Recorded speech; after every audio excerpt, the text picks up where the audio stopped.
मोहब्बतें मुकम्मल होकर भी अधूरी रह जाती हैं। राहुल और सिमरन की कहानी भी कुछ ऐसी ही थी। एक अधूरी मोहब्बत जो दो दिलों को जोड़कर भी जुदा कर गई। राहुल एक आम लड़का था जिसे किताबों और सपनों की दुनिया पसंद थी। वह शांत स्वभाव का था मगर दिल से बेहद सच्चा। दूसरी ओर सिमरन हंसमुख और चंचल लड़की थी जो हर किसी की पसंदीदा थी।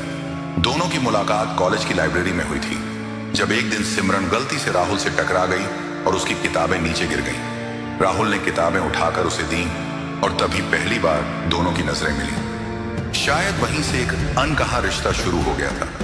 धीरे धीरे दोनों की दोस्ती गहरी होती चली गई। हर दिन वे साथ वक्त बिताने लगे, एक दूसरे की बातें सुनने लगे और अनजाने में ही एक दूसरे के लिए खास बन गए। राहुल सिमरन की हर छोटी बड़ी खुशी का ख्याल रखता था और सिमरन उसकी दुनिया की सबसे खूबसूरत हकीकत बन चुकी थी। एक दिन राहुल ने हिम्मत करके सिमरन से अपने दिल की बात कह दी। सिमरन, मैं तुमसे बेइंतहा मोहब्बत करता हूं, तुम ही मेरी जिंदगी हो। सिमरन की आंखों में आंसू आ गए लेकिन उसने मुस्कुराकर कहा, राहुल, मैं भी तुमसे प्यार करती हूं लेकिन मेरा परिवार कभी हमें एक नहीं होने देगा।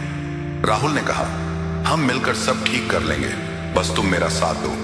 लेकिन सिमरन जानती थी कि उसके माता पिता कभी उसे राहुल के साथ स्वीकार नहीं करेंगे। उसके घर वाले पहले ही उसकी शादी कहीं और तय कर चुके थे। जब यह बात राहुल को पता चली तो उसका दिल टूट गया।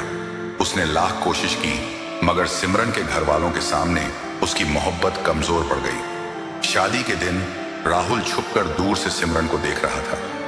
लाल जोड़े में सजी सिमरन किसी परी से कम नहीं लग रही थी मगर उसकी आंखों में वही गहराई थी जो राहुल की आंखों में थी, दर्द, जुदाई का दर्द। सिमरन की विदाई हो गई और राहुल वहीं खड़ा रह गया। उसकी आंखों से आंसू बह रहे थे मगर उसने अपने दर्द को अंदर ही अंदर समेट लिया।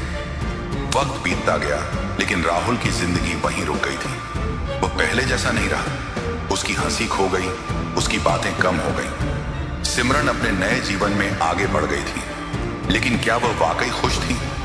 ये कोई नहीं जानता था। राहुल की मोहब्बत अधूरी रह गई मगर सच्ची थी। उसने सिमरन की यादों के साथ जीना सीख लिया। शायद कुछ मोहब्बतें मुकम्मल होकर भी अधूरी रह जाती हैं